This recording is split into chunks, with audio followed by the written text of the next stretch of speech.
CQ, the old friends net. This is N4LQ, November 4, Lima, Quebec. Steve is the name, and Shelby, North Carolina is the QTH. The old friends net is an amplitude modulation only net. Anybody that can generate the AM mode is welcome to check in. Our main concentration is on vintage equipment, but whatever works is fine. The Old Friends Net meets every Tuesday and Thursday here on 3715 at 9 a.m. and on Sundays at 6 p.m. Those wishing to check in, please call N4LQ. Go ahead. WA4LLR. WB4ARK.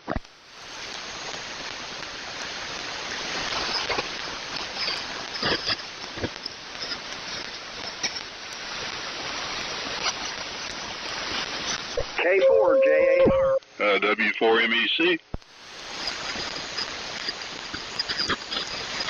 K3OS.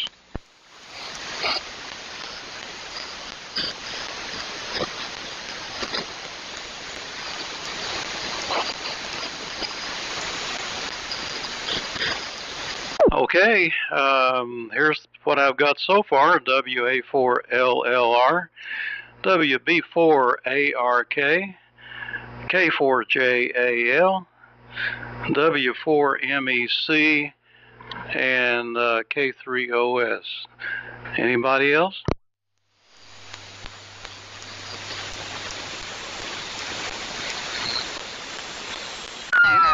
We got a bunch of people on the road.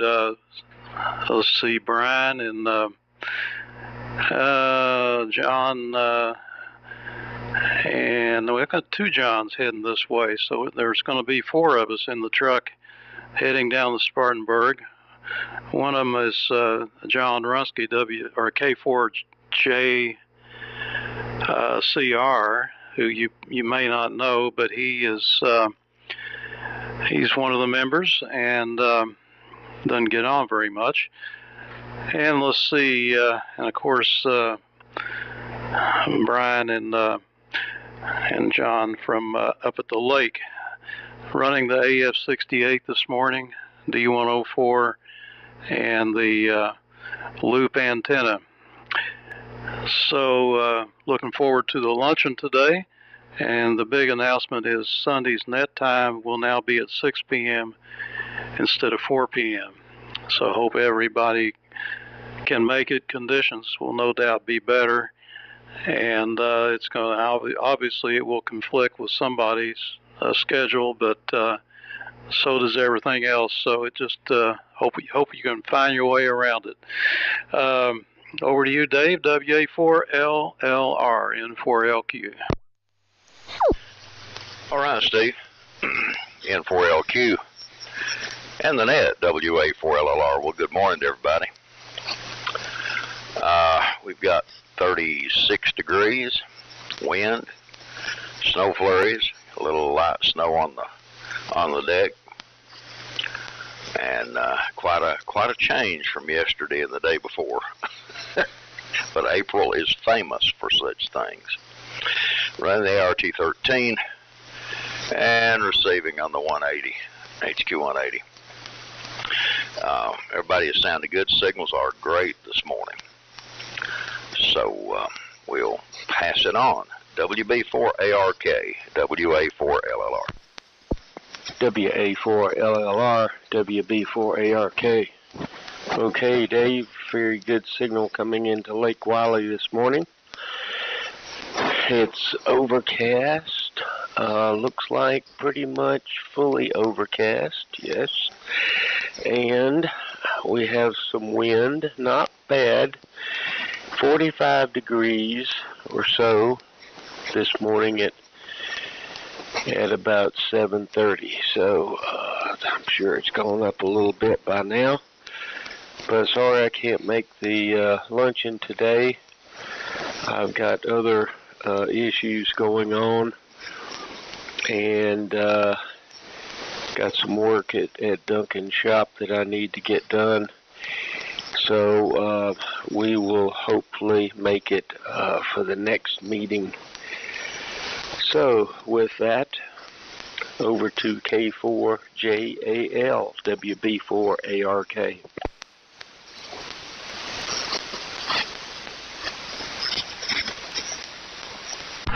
K4JAL, Jimmy, go ahead. ARK, K4JAL. I was on the phone with somebody else. Well, it's another big day around here. I guess it's my turn. I'm a little confused right now. I'm running the rice box as usual. Too lazy to go to the ham shack and get on the old stuff.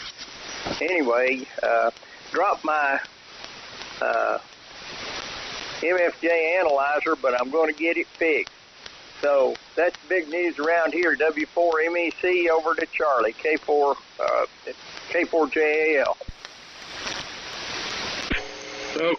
Okay, Jimmy. K4JAL and the old friends W4MEC. Good morning, fellas. It's about 44 degrees here and partly cloudy. Not a very pretty day out there yet. We'll see what happens. Let's see, Dave, I did get your message last night at 11:44 when I saw it flashing on the phone. We didn't get home till around 9 o'clock, so I just didn't pay attention to it.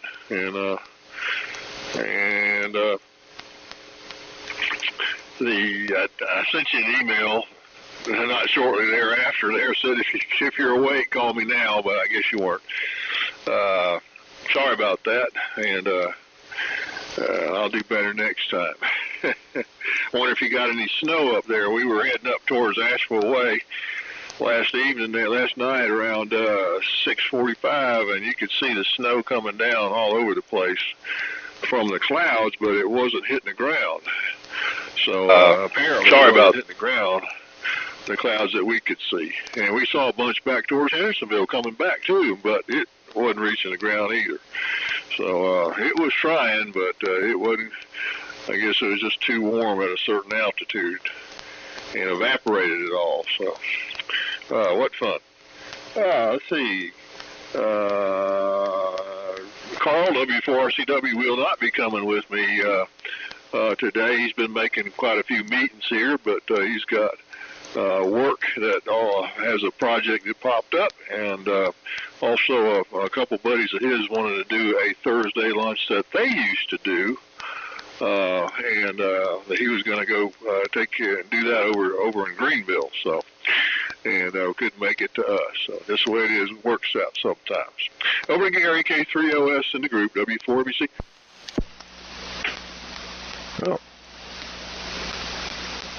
what's going on here? W4MEC in the group K3OS. Why'd my power drop? That happens all the time. I must have a scratchy knob or something.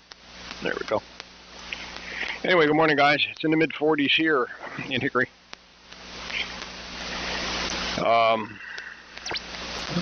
Wiggle a few things here. No, that's all right.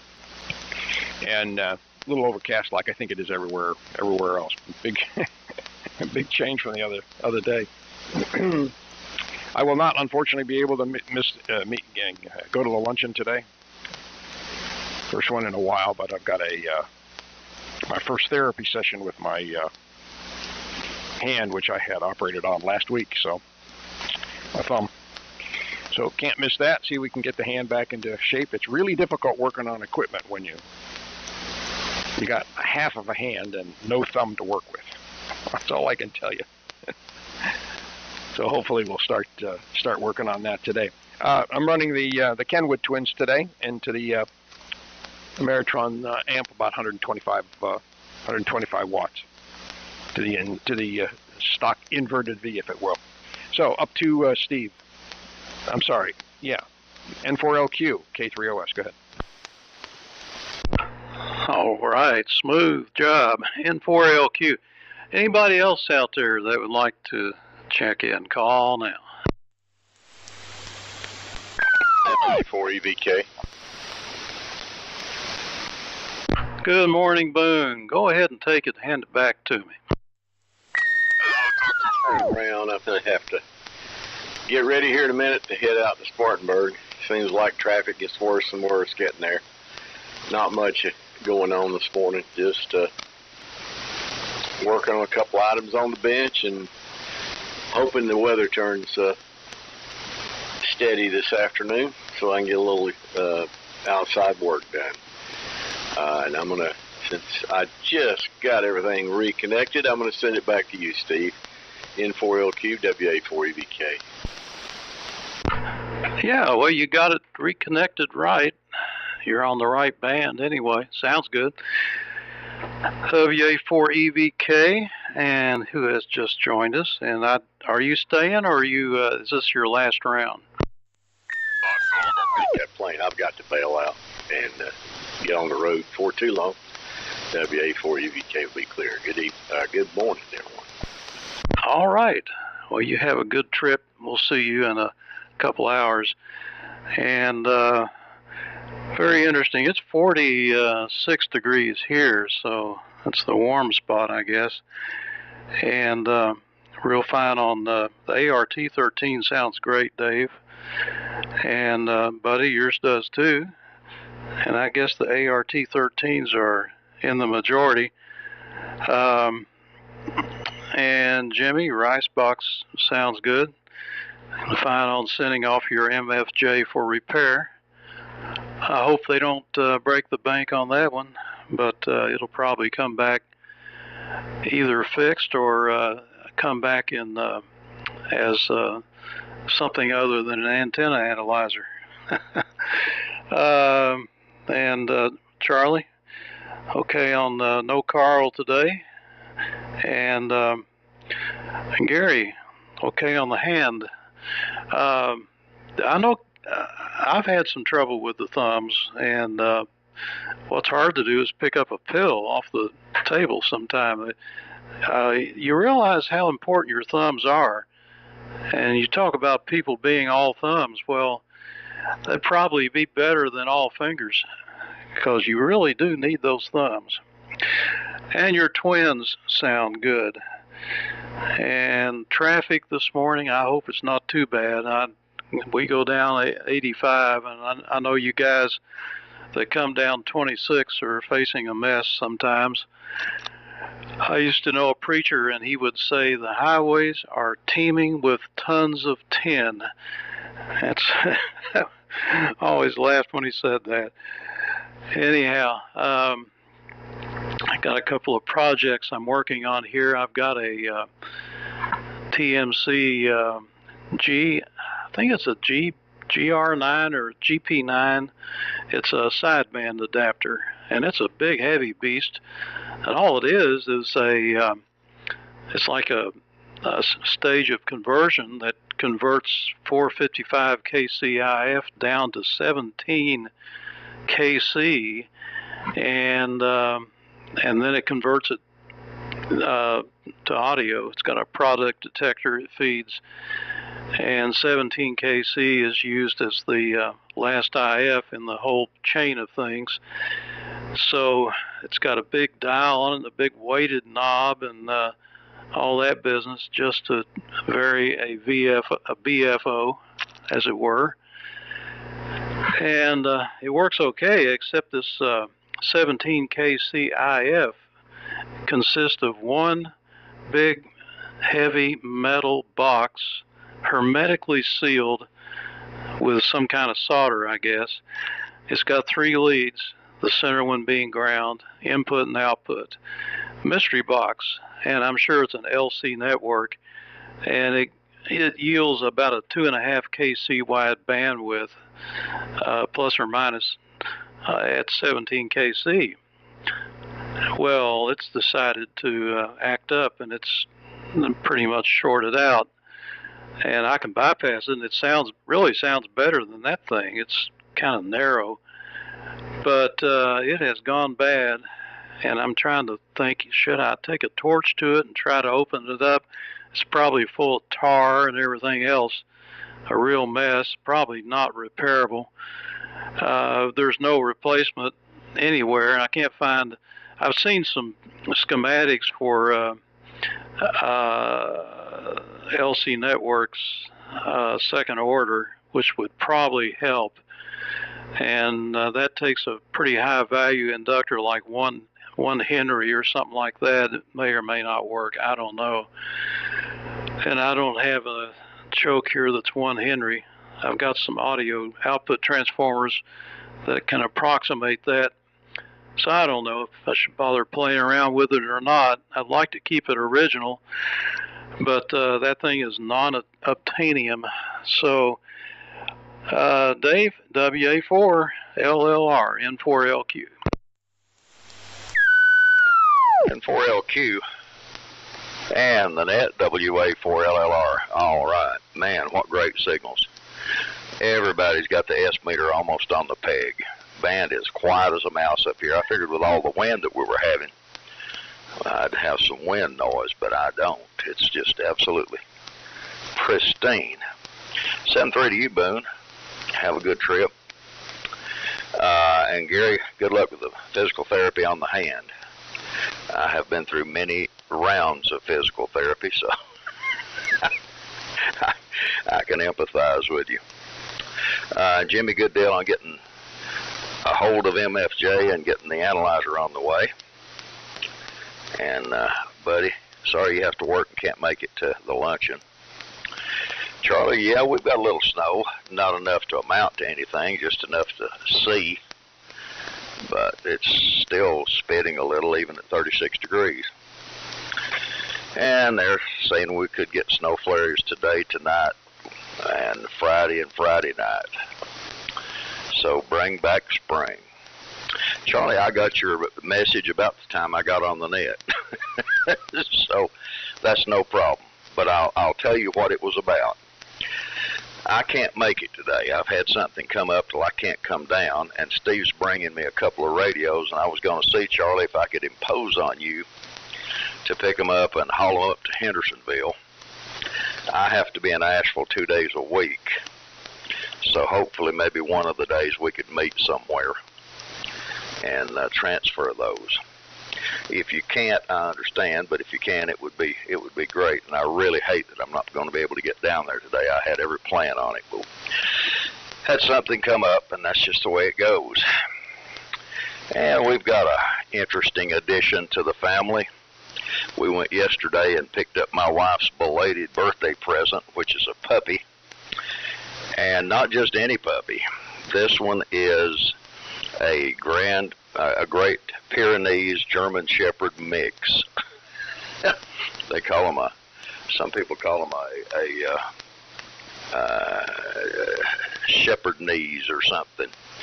But he's 10 weeks old and already weighs between 15 and 20 pounds. So I figure that eventually I can hook him to one of the vehicles and have him pull him up the mountain if snow gets too deep. So that's been a real thrill, trying to get the house puppy proofed, and he is one active little fella. Oh my goodness. Anyway, WB4ARK, WA4LLR. WA4LLR. Well, congratulations on the Great Pyrenees mix. I'll just settle for that. That's going to be a very nice dog. And a very big dog, too.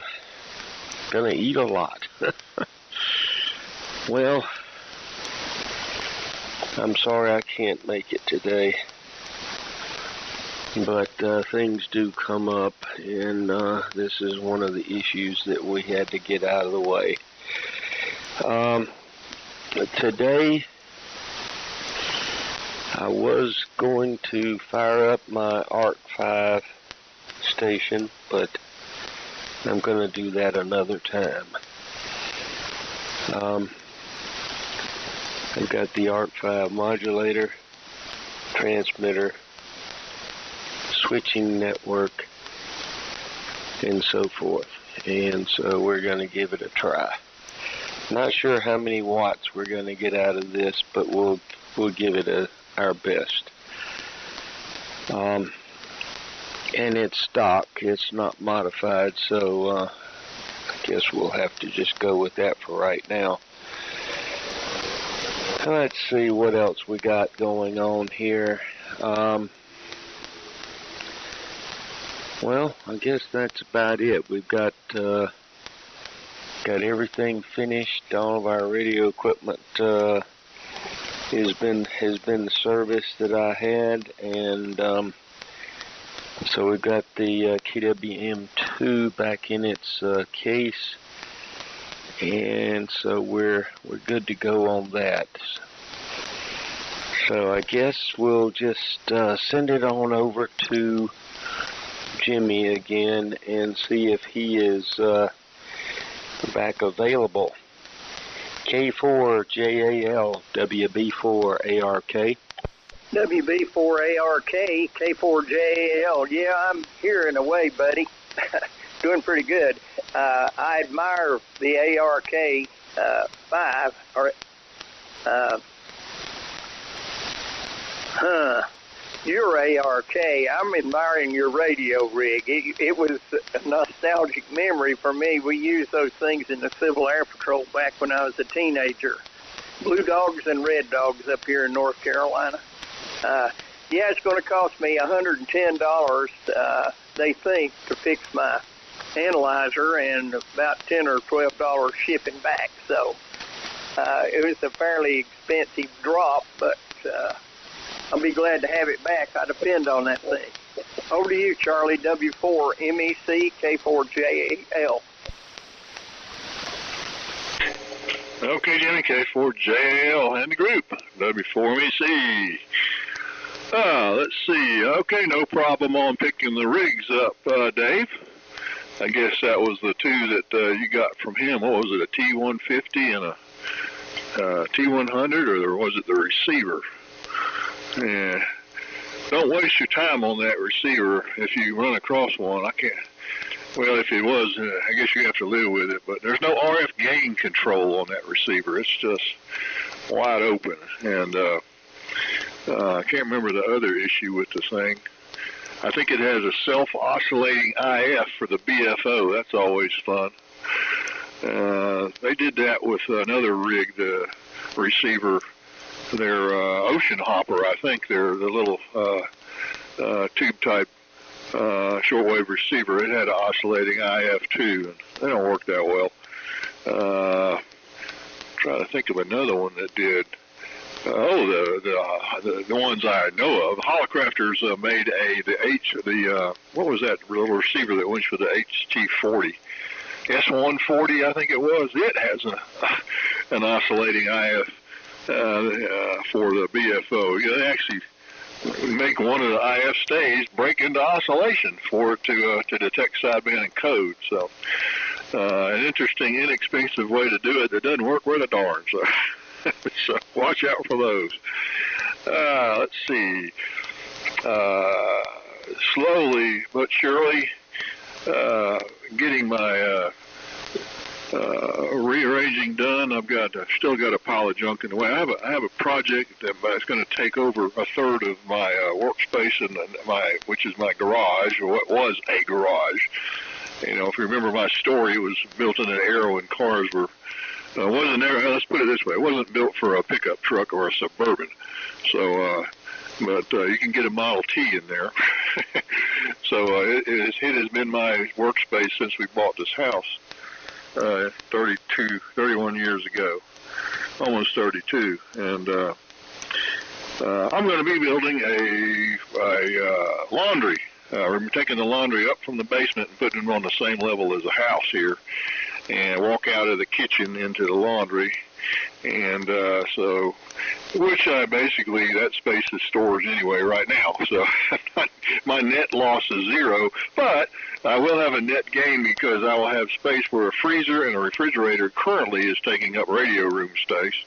And I also have a floor, a crawl space under that with a concrete floor. Then I can put stuff under and have all that floor space and just roll stuff under there out of the way. So I'm looking forward to having that. So, and also another wall that will be mostly unbroken that I can put stuff against. So the net gain will be a positive, but in square footage it goes down. So that's the project coming up here this spring. So hope to get that started and done.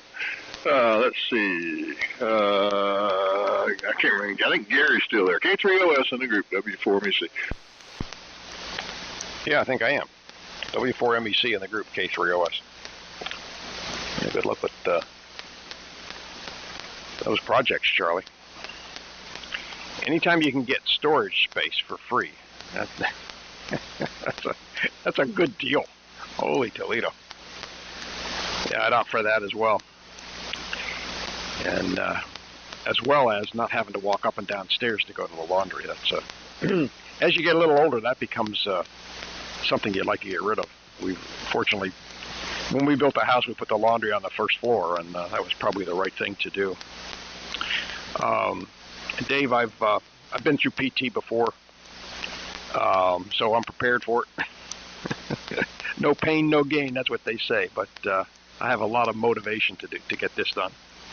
And Steve, this operation was in fact done to bring back the ability to get your thumb and forefinger working and being able to pick up. I had exactly the same issue you're describing, among other things. You know, bad grip in certain, depending on how you were gripping things, and certainly thumb and forefinger opposition were really bad.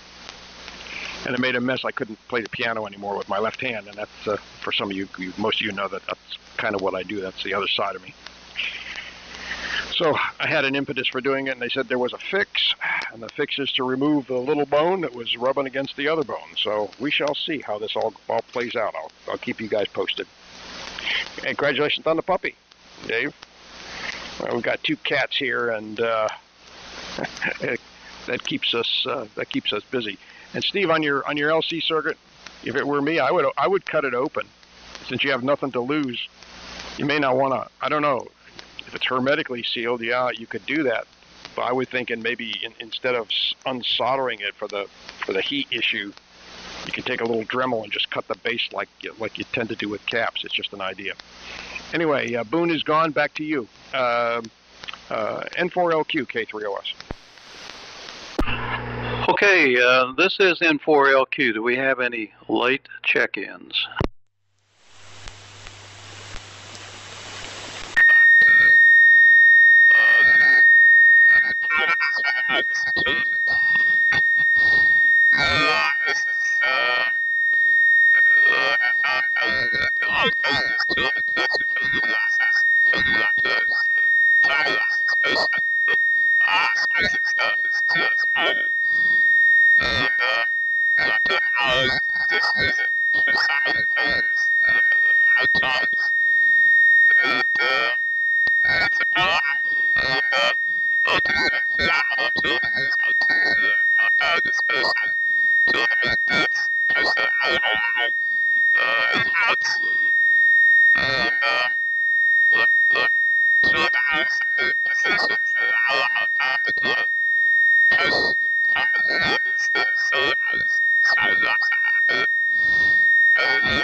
WA4LR, well, you didn't mention if there's a treatment for that. I hope and pray that there is.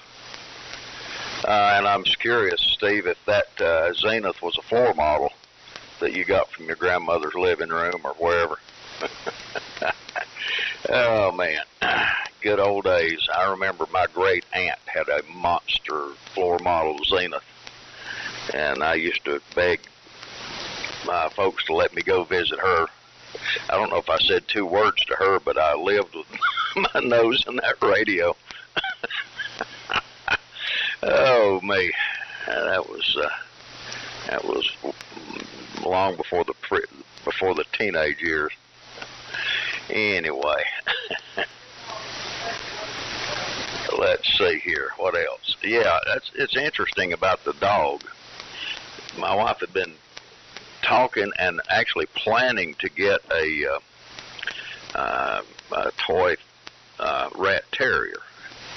She wanted a small dog because the one that we had for 13 years that passed away was dachshund, and we were all set to get this one from a breeder, and she decided against it, decided that we weren't going to get a dog. And then all of a sudden one day she said, we're going down to a couple of the humane societies and see what they got. So we went down to Marion and didn't see anything we liked, and the folks in Marion said, well, there's a nice one in Morganton. So we went to Morganton, walked in, and they had this little pup in the lobby. One of the workers was playing with it. And she said, that's the one I want. Looked like a little teddy bear. And I asked the lady, I said, well, what breed is it? She said, it's a Great Pyrenees German Shepherd mix. And we both knew what size that was going to be because my son had a Great Pyrenees. And she said, that's what I want. So now she's thrilled about getting a big dog, which is what I wanted all along. Little ones are just, they're all right, but I like a big dog. So that's weird what happened. I can't explain it. I can't explain it. Anyway, let's see, just to keep tradition. Today's space weather sunspot number is 45, solar flux index is 112, and the K is 3. And a few things from this day in history. On this day in 1968, Martin Luther King Jr. was assassinated. On this day in, let's see where it is. Yeah, here's a red letter day, 1975. Bill Gates, Paul Allen founded Microsoft. On this day in 1969, Denton Cooley, American surgeon, implanted the first complete artificial heart in a human, received a patent for it. Sadly enough, shortly after the one that received it passed away. On this day in 1949, NATO was formed. And for you music people, on this day in 1913, Muddy Waters was born. And if you don't know who Muddy Waters was, he was a blues guitarist and singer. So he's credited pretty much with creating the new rhythm and blues style. And in 1850, with a population of 1,600, Los Angeles was incorporated as an American city. So there you go. Steve, thanks for calling the net. And again, I apologize for not being there. If you'll just pass those radios to Charlie, and he and I will get together sometime in the next little bit. Charlie, I really appreciate you picking those up. WB4ARK, WA4LLR. WA4LLR, WB4ARK, okay, Dave, and glad that everybody is upbeat on the dog. That's good. Everybody is looking forward to it. So with that, I'll say thanks, Steve, for doing the net, and my finger, or small finger and ring finger on my left hand, is still suffering from the pinched nerve that I had a while back. You might remember I mentioned about that in my neck area, I guess, or just below that. But the pain, thank goodness, has gone away in my shoulder and back and arm. And so the issue now is the nerve, I guess, damage that occurred possibly has caused my ring finger and small finger. Small finger is the worst, to be a little bit numb and tingly, and it makes it difficult to hit the S and the A key on the computer keyboard. So we're suffering from that right now, and also feeding the filler rod with my left hand. Of course, since I'm right-handed, I hold the torch with my right hand. So feeding the filler rod is a little bit difficult. So anyway, that's what we're struggling with right now.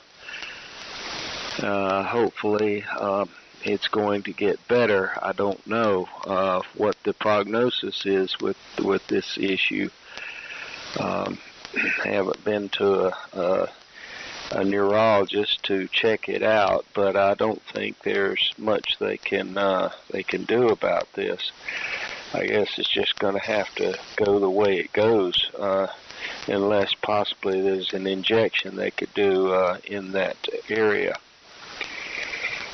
So that's the issue with my pain, or lack of pain, or whatever you want to call it. We will say 73 at this point, and everybody have a great rest of the week, and hopefully we can be on Sunday afternoon at 6. So we'll be looking forward to that. So over to K4JAL, WB4ARK. WB4ARK, K4JAL. Well, everybody's having hand trouble today, and I'm glad you found out what's wrong with your back, Steve. It probably doesn't help much, but at least you know. I hope there's some remediation on it. I'm having hand problem today with my left hand. I'm left-handed, and I just wrote checks to the IRS for my income tax this year. Sold 2 properties, and I'm really in pain right now in my hand from writing those checks. So all the sympathy you guys can muster for me, I appreciate. W4 MEC K4JAL. I'll say 732. All right, Jimmy, K4JAL, W4MEC. Yeah, well, I don't have to write those checks, but I got to move the money from my savings account into my checking account because on April 15th, they're going to be pulling a big chunk of change out for a couple of reasons that are not normal. And this year was rather unusual, mainly having to get money to have my house repaired after the tree fell on it. And none of that is tax deductible. So it used to be tax deductible if you were in a declared federal disaster area, but then they came down on that. And I'm not sure what the parameters are now for being able to claim a tax deduction when you have to draw money out of savings account or out of an investment account and pay capital gains on it to pay for repairs. I would think that would be something good, but I'm sure that it was abused, and that's the reason they made it so difficult. So anyway, they didn't declare my property a federal disaster area, so I had to foot over 2/3 of the bill because State Farm didn't pony up any money because they want to hold on to that $350 billion profit they got in the bank. So I sure would have liked if they would at least give me the full $35,000, but they didn't. So anyway, so much for that. So I don't know if this is an official 73 round or not, but anyway, I'll just hold on until Steve says no, it's over. So yeah, big dogs. My daughter loves dogs, and she always gets some pretty medium-sized dogs. And my son got a boxer beagle mix across the road from us there. He brought one of those deals where he had to wait for it to get big enough. As a puppy, it was a newborn and all that, so he waited a couple of months, and they brought it home, and it was a cute little dog. Well, now it's turned into a cute big dog. He said, this is supposed to look kind of like a boxer with beagle legs, and what it's looking like is a beagle with boxer legs. So it's kind of going the wrong way for him, but it's probably one of the friendliest dogs I've run across. So it's a good pet for him. So anyway, K3OS W4MEC.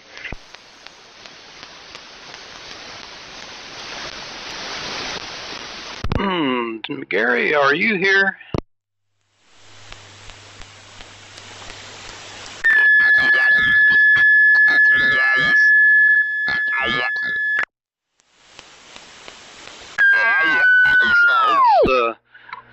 Done left. Anyway, yeah, I said this box I had here was hermetically sealed, and I'm not too sure what that meant. I used to think it meant that they extracted all the air out of it, but I kind of wonder about this. It's got 3 wires coming out of it. I don't think you could accomplish that with wires coming out of something because of the insulation. So it's soldered around the bottom. It's about 2 by maybe 2.5 by 1.5 inch square. Pretty heavy little box, but it's supposed to be an IF 17 KC IF. so you're just barely above the audio range. But it is the RF, and it's probably 2.5 kc wide, they claim, so that's pretty sharp for a. I guess it takes a lot of wire to make the thing.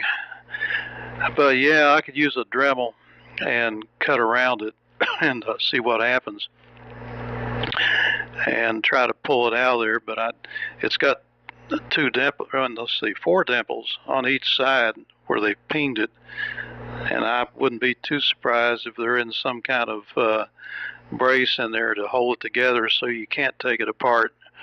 For some reason, I don't think they wanted you to see what was inside that box. But putting parts inside of a box like this is a dumb idea, because sooner or later it's going to go bad. And I guess it's not a bad idea if you want to make money. As far as the old Zenith, if Dave's still listening, it was a floor model. And I did the same thing. I used to go over to Grandma's house and sit there and listen to it. And they never used it. It was sitting off in a corner in the living room. And so I got up the courage one time. I said, it would be okay if we just left the cabinet here and you could use it as a piece of furniture and I could take the radio home. And they said, sure, no problem. So I did. I took the radio and the speaker out, had a field coil, of course, and I built a little cabinet and put it inside that. I think I was 14 or 15 at the time, and that was my receiver, and I got shocked quite a few times on the basement floor. It was an AC/DC of all things. It was a cheap Zenith, I suppose. It did not have a power transformer, and it probably had a bad leaky a screen capacitor, a bypass on the IF, because it would break into oscillation if I just detune the IF just a little bit, and I could get that thing set up to where it did CW pretty well. So anyhow, this is definitely the 73 round, and the only people left is me and Charlie. So Charlie, W4MEC, N4LQ. I'm still here too.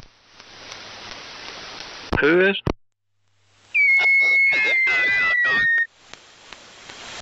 Well, I'm here. I'm trying to transmit. Okay. Let's see. That was, I don't know. This WB4. W4MEC. Well, where's that coming from? WB4. I guess that was because of Buddy. He used to be a WB4. Well, I guess I'll bail out of here, too, and get ready to go. And now that I have to detour down to Carl, I probably won't be as late as I normally am. So, a plus. So let's see. Get those radios for you, Dave, and I'll have them whenever you can get up this way. I can meet you somewhere, and maybe time it. Take my wife out to lunch somewhere and meet you somewhere up that way. I can't remember where we met the last time when we did this, but we can do that again. Let's see. So I'm going to get ready to head out of here, and we'll see some of you fellows down there at the lunch. 7-3 for now, and N4LQ, W4MEC. Okay, somebody else came in there. I missed who it was. WA4LLR. Okay. Okay, I've got you scratched off. I thought you said 73. Go ahead, Dave. I did. It's not your fault. My wife yelled down here and wanted me to ask Buddy something. She's went through the same thing, Buddy, that you did, pinched nerve, and then the numbness, weakness, and lack of use in a couple of fingers. And her pain's gone too. She went through all kind of stuff trying to figure out what was going on. And she wanted to know if you were diabetic, and she wanted to know if they gave you prednisone for that nerve situation. Over. No, I'm not diabetic, but I did take prednisone. That's it helped with the nerve condition. It settles the nerve down and reduces the pain. So that was the deal there. So has her the issue with her hand, has it improved? Over. The pain is gone. Praise God for that. I mean, all the pain's gone, but now she's left with some numbness and weakness in a couple of fingers on her hand. The reason she was curious about prednisone, and she's really gun shy about it now, is because she was on, they gave her prednisone for a couple of things, and it kicked her into diabetes. She had never, the what? Yeah. Anyway, so she'd never had any problem with her blood sugar before. And after 2 rounds of prednisone, suddenly her A1C went through the roof. And now she's having to take treatment twice a week in Asheville. And she's also taking insulin shots, or some type of insulin. But she was just saying, make sure he... if he had prednisone, make sure he gets his A1C checked to make sure nothing happened to him. Now, I've had prednisone a couple of occasions, and it didn't do that to me, but it sure did to her. And she was just concerned about it. But I'm glad to hear the pain's gone, and pray that those nerves get back together. All right, I'll get off here. Over to you, buddy. WB4ARK, WA4LR. WA4LLR, WB4ARK. Okay, Dave. Well, I only took it when I wanted to, when I felt like I needed to, that the pain was such that I needed to take something. So I would take a pill, and I only took one. I think it was 200 milligrams. And so that's the way I handle that, and it was only on a take it as needed basis, and it was probably only took about maybe 10 of them all total over maybe a month and a half or 2 months. So Steve, I was wanting to say something about this IF unit. You described it a little bit more in detail, and it sounds like to me that it probably has a capacitor, which is probably what has gone bad in this IF transformer type device. And you know, I could put it on my spectrum analyzer and put the associated frequency through there and see what it does. Or if you have a spectrum analyzer, you could do the same thing. I would suggest doing that before you tear into it. There may not be anything wrong with it. So I would just throw that out as a suggestion, and see if that maybe you could figure something out that way.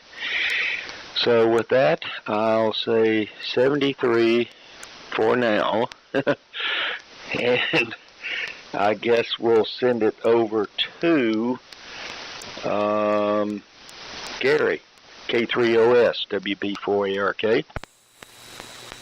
Yeah, he's long gone. N4LQ.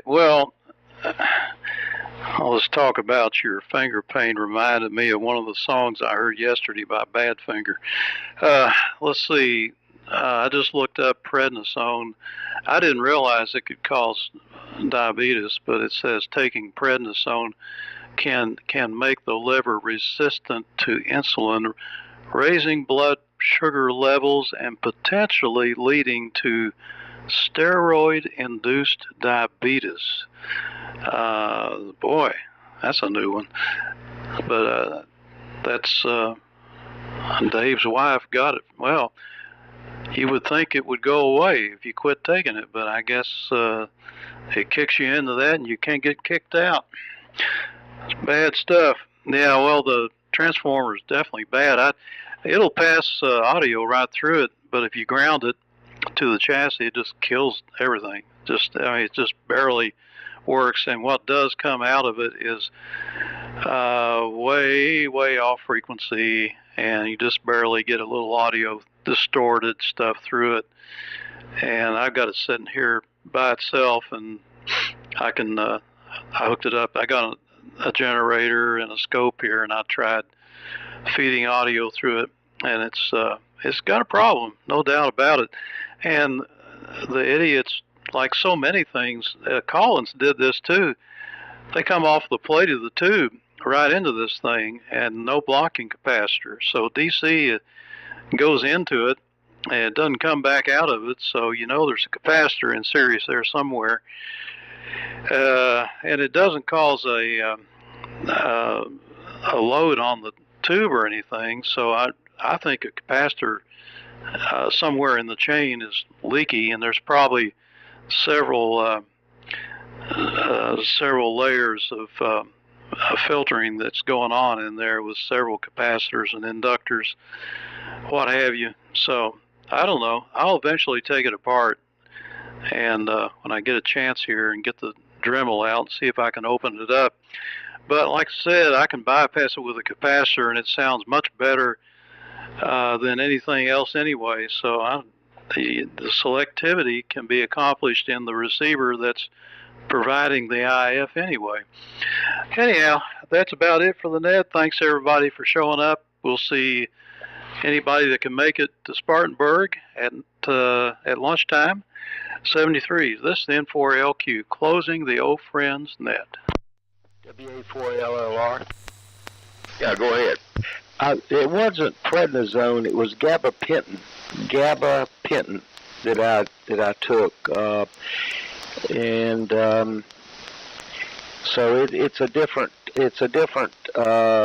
situation, and it relieves the pain from the nerve.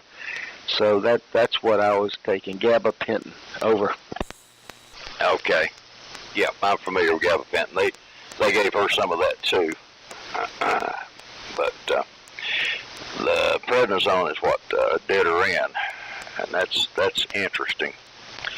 Steve, what you read there, I had never heard it before until it happened with her, and then we did some research on it. Sure enough, buddy, I've got a question for you. I know you are a supreme Collins person. I've got a KWM2 that works really good, and it's a nice looking rig, but it's got two issues. One is you can be sitting there talking, all of a sudden the signal dies down, and you rock the band switch and it comes right back. And the other issue is the function switch for the meter has lost its detent. I mean, it just, you can go from one setting to the other, and you don't feel that stop. I'm wondering, I know you stay busy, but I was wondering if sometime maybe I might could get you to work on that for me. WB4ARK, WA4LLR. Sure. I could take a look at that. That's kind of common with the band switch. It goes through a bunch of wafers, and any one of those can be causing the problem. And as far as the meter detent, yeah, it needs to be lubricated a little bit, and I think that will take care of the problem there. Over. All right. Well, I'll try to arrange getting with you sometime. I mean, it's not a pressing issue. I don't use it that much, but occasionally I like to fire it up. I've got the KWM2 and the spline and a 30L1 station console. All of it works well, with that exception. So, and it looks good. And I've always loved Collins ever since I was a kid. So, yeah, I thought about selling the whole thing, and I just can't make myself do it. So if I can get you to do those tweaks to it, I'd really appreciate it. All right, buddy, I'll let you get out of here. Enjoyed it this morning, and we'll get together somewhere sometime. Have a great day, and hope the feeling and usage gets back there in your hand. I know she's really struggled with that. WB4LRK, WA4LLR 73. Well, it's getting better very, very slowly, and that's what kind of troubles me. It's so slow, but I wouldn't need the power supply. I've got a supply, so that would take care of that. And yeah, we could maybe work out something at maybe the next luncheon or something like that. We could probably do it. I could pick it up there. So with that, we'll say 73. And have a great rest of the week. Over. All right, buddy. Sounds good. You have a good one, too. WA4LR.